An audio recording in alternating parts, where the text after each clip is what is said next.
नमस्कार, बहुत स्वागत है आप सभी का बीएस टीवी में। आपके साथ मैं हूं संयम जैन। छत्तीसगढ़ में इस साल विधानसभा चुनाव को लेकर काफी सरगर्मियां रहीं।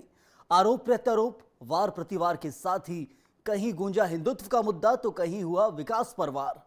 कैसी रही विधानसभा 2023 की कहानी, इसी का करेंगे जिक्र।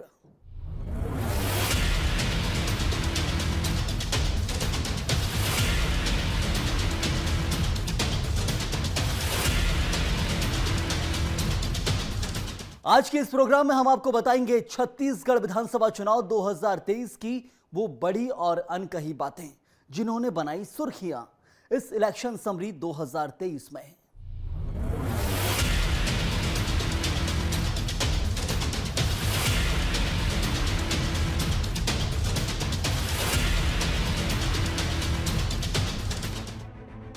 छत्तीसगढ़ का विजय पथ। विधानसभा 2023 मतदान हुआ संपन्न। अब परिणामों का इंतजार। कैसी रही विधानसभा चुनाव की प्रक्रिया। छत्तीसगढ़ 1 नवंबर 2000 को इसका गठन हुआ। छत्तीसगढ़ देश का 26वां राज्य बना। छत्तीसगढ़ का निर्माण मध्य प्रदेश के 3 संभाग रायपुर, बिलासपुर और बस्तर के 16 जिलों, 96 तहसीलों और 146 विकास खंडों से किया गया। संसाधनों के लिहाज से बेहद समृद्ध छत्तीसगढ़ में खनिजों का अपार भंडार है। लौह अयस्क, चूना पत्थर, बॉक्साइट, कोयला, टिन, अब्रक, मैग्नीज, तांबा जैसे अनेक खनिज यहाँ बहुतायत में मिलते हैं। यहाँ ऊर्जा और इस्पात आधारित उद्योग केवल मध्य प्रदेश के ही नहीं बल्कि देश हित में अपनी सेवाएं दे रहे हैं। सालों के प्रयास के बाद आखिर छत्तीसगढ़ राज्य का गठन हुआ। मध्य प्रदेश से अलग कर ये भारत का 26वां राज्य बना। आपको बता दें कि छत्तीसगढ़ों के कारण इसे छत्तीसगढ़ के नाम से जाना गया। छत्तीसगढ़ में संभाग। छत्तीसगढ़ में है 5 संभाग: बस्तर, सरगुजा, बिलासपुर, रायपुर और दुर्ग। मध्य प्रदेश राज्य पुनर्गठन नियम के अंतर्गत मध्य प्रदेश के 30% भाग का विभाजन कर छत्तीसगढ़ राज्य का गठन किया गया था। राज्य को स्थापित करने के समय इसमें 16 जिलों को शामिल किया गया था। इसके बाद समय समय पर जरूरत के अनुसार राज्य सरकार की ओर से अब तक 17 नए जिलों का गठन किया जा चुका है। वर्तमान समय में इस राज्य में 33 जिले हैं जिनको कुल 5 संभागों में विभाजित किया गया है। छत्तीसगढ़ को 5 संभागों में बांटा गया है। ये 5 संभाग बस्तर, सरगुजा, बिलासपुर, रायपुर और दुर्ग हैं। प्राकृतिक और सांस्कृतिक दृष्टि के साथ साथ राज्य के ये संभाग राजनीतिक रूप से काफी अहम हैं। प्रदेश का सबसे बड़ा संभाग बिलासपुर है, जिनमें 8 जिलों में 25 विधानसभा सीटें आती हैं, जो राज्य की राजनीति की दशा और दिशा तय करने में काफी अहम रोल अदा करती हैं। यहाँ की राजनीति में बीजेपी और कांग्रेस के अलावा जेसीसीजे भी काफी अहम रोल अदा करती है। राज्य की कई सीटों पर यहाँ त्रिकोणीय मुकाबला देखने को मिलता है। विधानसभा चुनाव 2023 के रण में भी तीसरा दल बाकी पार्टियों के लिए काफी मुसीबतें खड़ा करता नजर आ रहा है। छत्तीसगढ़ में कुल 90 विधानसभा सीटें। राज्य में 2 चरणों में हुए चुनाव। पहला चरण 7 नवंबर को हुआ संपन्न। 20 सीटों पर हुआ था चुनाव। दूसरा चरण 17 नवंबर को हुआ। 70 सीटों पर हुआ चुनाव। छत्तीसगढ़ में नई सरकार के लिए विधानसभा 2023 के चुनाव हुए हैं, जिसमें राज्य की जनता ने अपने मत का प्रयोग किया। छत्तीसगढ़ में कुल 90 विधानसभा सीटें हैं, जिनमें इस बार 2 चरणों में मतदान हुआ। पहले चरण में 7 नवंबर को चुनाव संपन्न हुए, जहां राज्य की 20 सीटों पर चुनाव हुए। वहीं दूसरे चरण में 17 नवंबर को 70 सीटों पर चुनाव हुए हैं। पहले चरण के मतदान में राज्य की सभी नक्सल प्रभावित सीटें रहीं, तो बाकी बची हुई 70 सीटों में 17 नवंबर को मतदान हुआ, जिनमें राज्य के 958 उम्मीदवारों की किस्मत का फैसला अब 3 दिसंबर को होगा। 3 दिसंबर को स्पष्ट हो जाएगा कि किसकी सत्ता बनेगी और कौन बैठेगा विपक्ष में। हालांकि प्रदेश में सियासी दल अपने अपने जीत के दावे कर रहे हैं।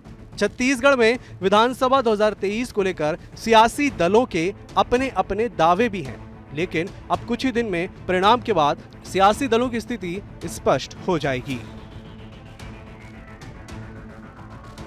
छत्तीसगढ़ में कुल 90 विधानसभा सीट, 51 सीटें अनारक्षित, 39 सीटें आरक्षित, एसटी के लिए 29 सीटें,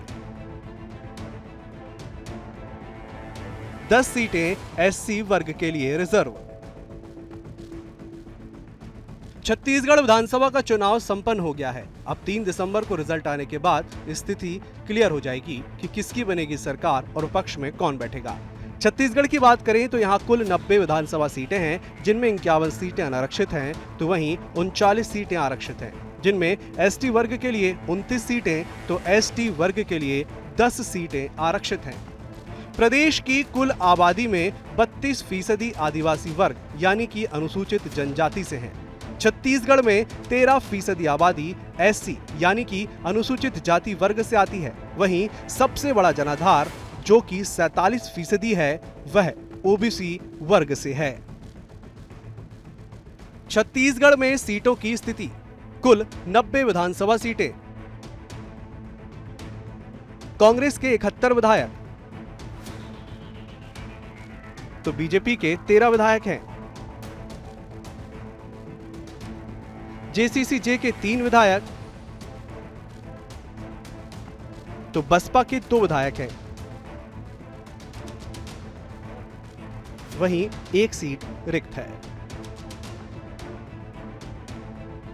छत्तीसगढ़ विधानसभा में मौजूदा स्थिति की बात करें तो छत्तीसगढ़ की 90 विधानसभा सीटों पर कुल 71 सीटें कांग्रेस के पास हैं, तो 13 सीटों पर बीजेपी का कब्जा है। जेसीसी-जे के पास 3 सीटें तो 1 सीट रिक्त है, वहीं बसपा के पास 2 सीटें हैं। इस बार के विधानसभा चुनाव में कैसी स्थिति रहेगी, ये तो 3 दिसंबर को ही स्पष्ट हो पाएगा।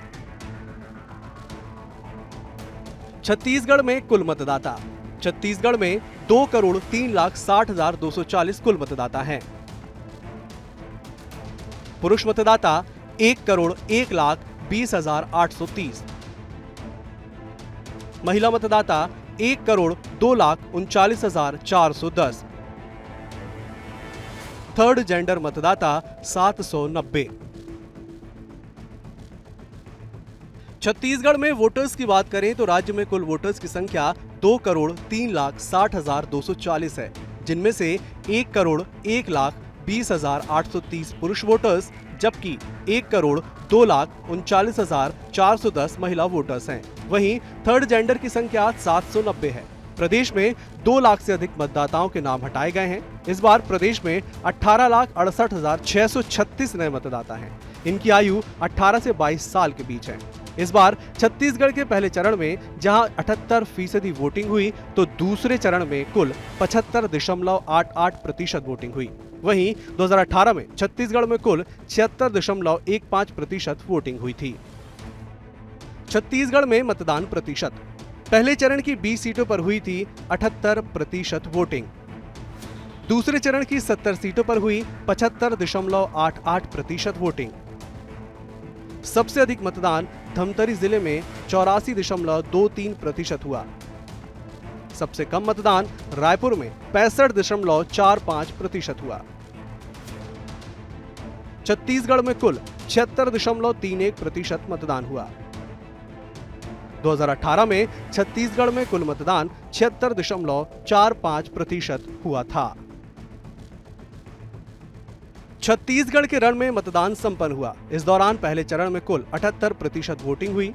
इस दौरान कुल 20 सीटों पर मतदान हुआ, तो दूसरे चरण में 70 सीटों पर 75.88% वोटिंग हुई, जो कि वर्ष 2018 में हुए विधानसभा चुनाव की तुलना में 1.8% कम है। 2018 में हुए विधानसभा चुनाव में प्रदेश में 76.88% मतदाताओं ने मतदान किया था।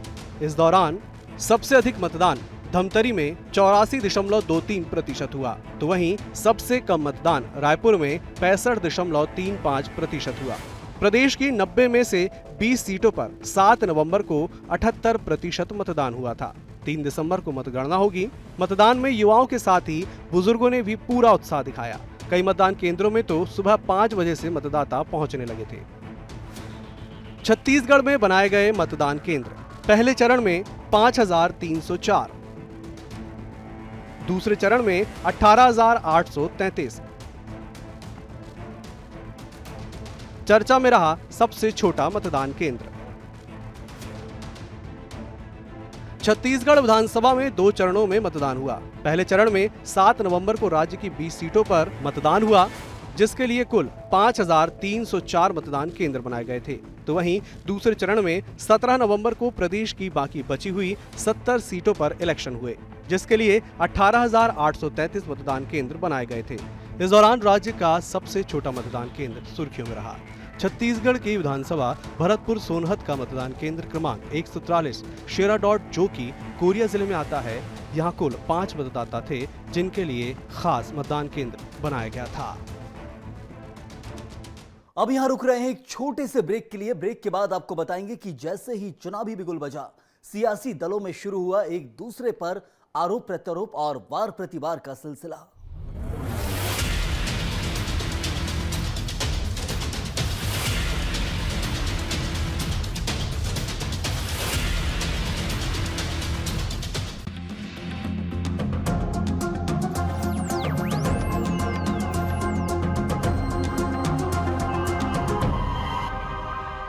ब्रेक के बाद स्वागत है आप सभी का। हम बात कर रहे हैं इलेक्शन समरी 2023 की। जैसे ही चुनावी बिगुल बजा, वैसे ही शुरू हुई सभाओं के साथ एक दूसरे पर वार प्रतिवार का सिलसिला भी चल पड़ा। इस विधानसभा चुनाव में कई मुद्दे उठे, कई सीटें ऐसी भी रहीं जिनमें त्रिकोणीय मुकाबले हुए हैं।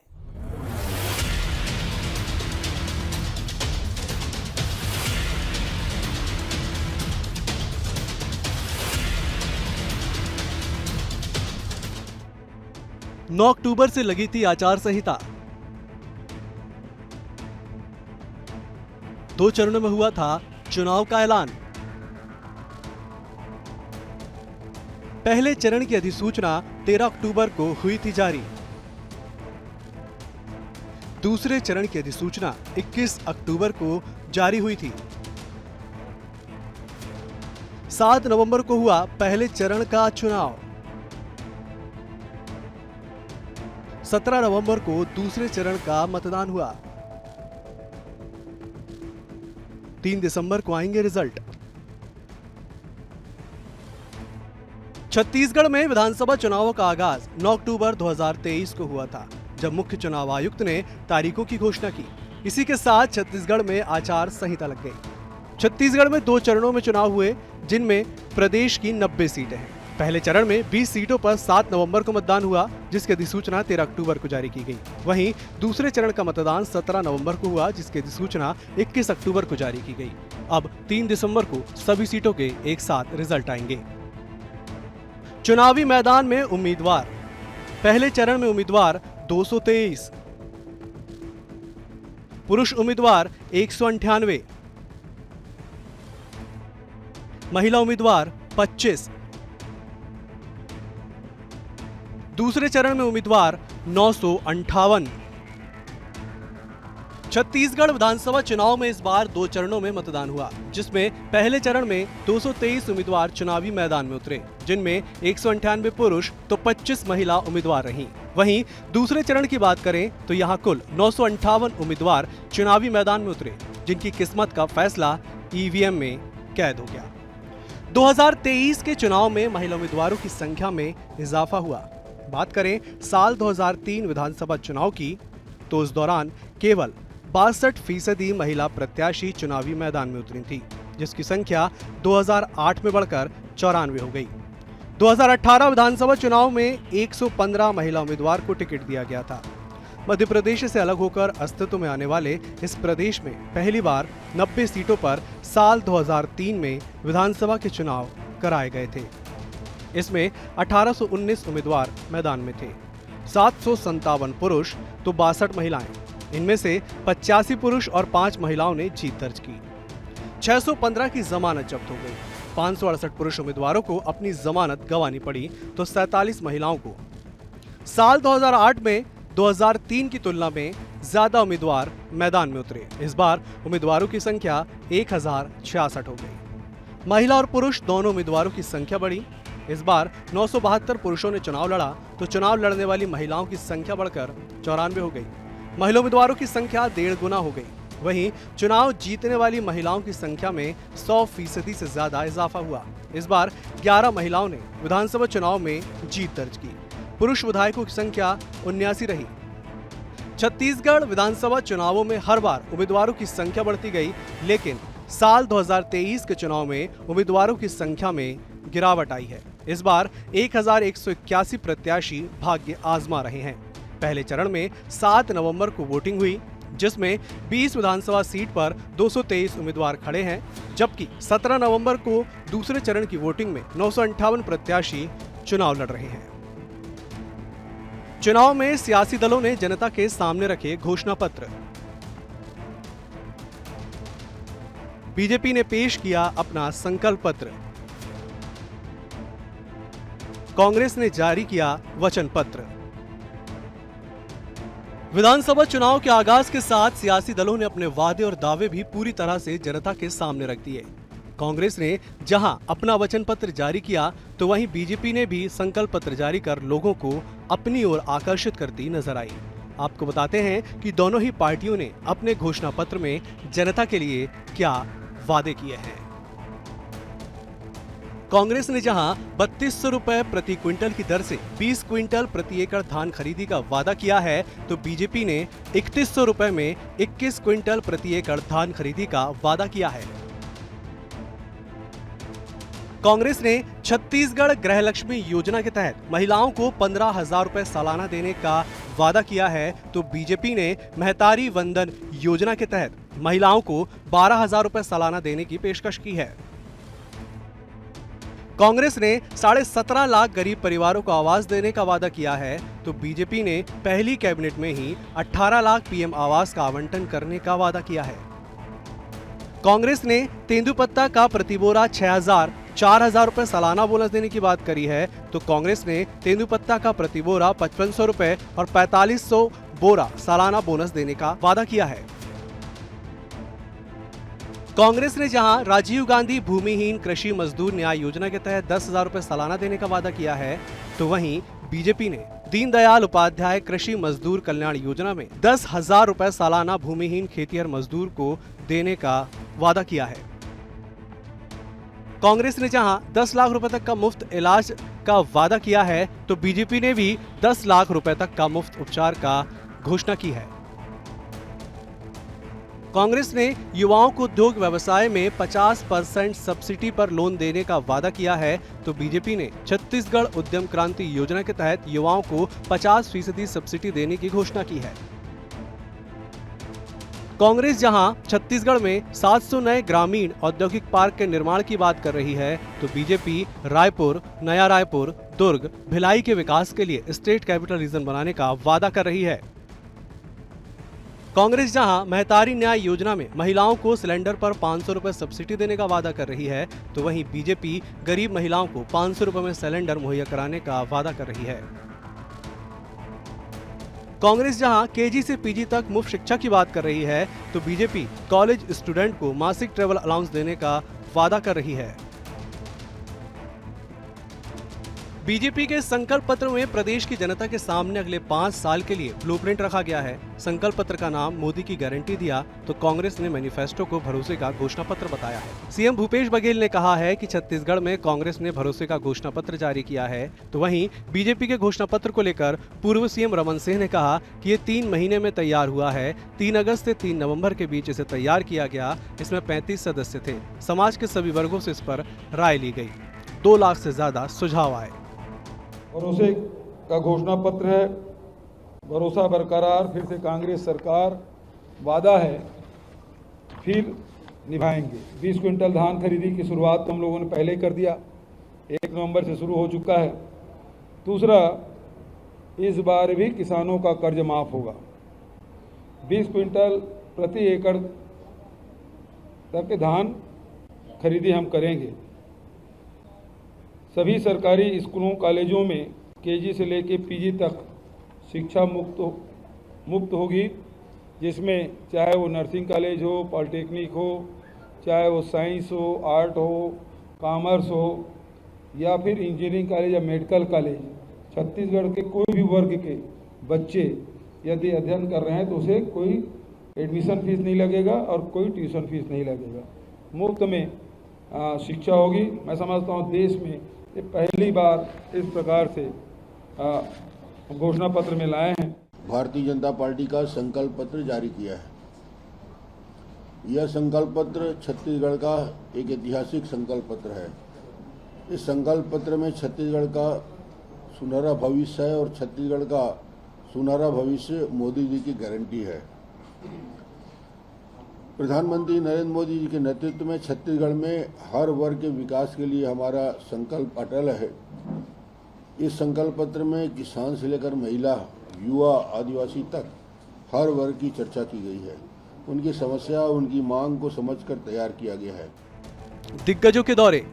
पीएम नरेंद्र मोदी ने जहां 7 दौरे किए तो वहीं 8 सभाएं की, तो राहुल गांधी ने 6 दौरे कर 10 विधानसभाओं में सभाएं की। बीजेपी के राष्ट्रीय अध्यक्ष जेपी नड्डा ने जहां 6 दौरे किए तो वहीं 1 रोड शो कर 10 विधानसभाओं को कवर किया, तो वहीं मल्लिकार्जुन खड़गे ने 6 दौरे कर 9 विधानसभाओं में अपनी सभाएं की। केंद्रीय गृह मंत्री अमित शाह ने 10 दौरे और 14 विधानसभाओं को कवर किया, तो प्रियंका गांधी ने 5 दौरे, 1 रोड शो और 10 विधानसभाओं में अपनी सभाएं की। सीएम भूपेश बघेल ने 75 दौरे, 30 रोड शो, 90 विधानसभा में सभाएं की, तो पूर्व सीएम रमन सिंह ने 40 दौरे, 5 रोड शो और 60 विधानसभाओं को कवर किया। जैसे ही चुनाव आयोग ने छत्तीसगढ़ में विधानसभा चुनाव का ऐलान किया, वैसे ही सियासी दल एक्टिव हुए और फिर शुरू हुआ सभाओं, रोड शो और जनता के बीच जाने का सिलसिला। बीजेपी की कमान जहां पीएम नरेंद्र मोदी, अमित शाह, जेपी नड्डा के साथ बीजेपी के कई दिग्गजों के हाथों में रही, तो वहीं कांग्रेस की कमान प्रियंका, राहुल और खड़गे ने संभाली। बीजेपी में पीएम नरेंद्र मोदी, केंद्रीय गृह मंत्री अमित शाह, बीजेपी के राष्ट्रीय अध्यक्ष जेपी नड्डा ने ताबड़तोड़ रैलियां की, तो कांग्रेस में कांग्रेस महासचिव प्रियंका गांधी, पूर्व राष्ट्रीय अध्यक्ष राहुल गांधी के साथ कांग्रेस के राष्ट्रीय अध्यक्ष मल्लिकार्जुन खड़गे और CM Bhupesh Baghel main stream में रहे। छत्तीसगढ़ में त्रिकोणीय मुकाबले। रायपुर उत्तर में बीजेपी के पुरंदर मिश्रा तो कांग्रेस के कुलदीप जुनेजा, वहीं निर्दलीय अजीत कुकरेजा चुनावी मैदान में है। लोरमी से बीजेपी के अरुण साव तो कांग्रेस के थानेश्वर साहू, तो वहीं जोगी कांग्रेस के सागर सिंह बैस चुनावी मैदान में उतरे हैं। अकलतरा विधानसभा की बात करें तो बीजेपी के सौरभ सिंह, कांग्रेस से राघवेंद्र सिंह तो जोगी कांग्रेस से ऋचा जोगी चुनावी मैदान में हैं। कोटा विधानसभा में भी त्रिकोणीय मुकाबला है। यहां बीजेपी के प्रबल प्रताप जूदेव तो कांग्रेस के अटल श्रीवास्तव और जोगी कांग्रेस की रेणु जोगी के बीच त्रिकोणीय मुकाबला है। भरतपुर सोनहत में बीजेपी की रेणुका सिंह, कांग्रेस के गुलाब कमरो और गोंडवाना गणतंत्र पार्टी के श्याम सिंह मरकाम के बीच त्रिकोणीय मुकाबला हुआ है। वहीं सरायपाली में कांग्रेस के चातुरी नंद, जेसीसीजे के किस्मत लाल नंद और बीजेपी की सरला कोसरिया के बीच त्रिकोणीय मुकाबला है। बिलाईगढ़ विधानसभा में कांग्रेस की कविता प्राण लहरे, बसपा के श्याम कुमार टंडन और बीजेपी के डॉक्टर दिनेश लाल जांगड़े के बीच त्रिकोणीय मुकाबला है। कसडोल विधानसभा की बात करें तो यहां कांग्रेस के संदीप साहू, निर्दलीय गोरेलाल साहू और बीजेपी के धनीराम धीवर के बीच त्रिकोणीय मुकाबला देखा जा रहा है।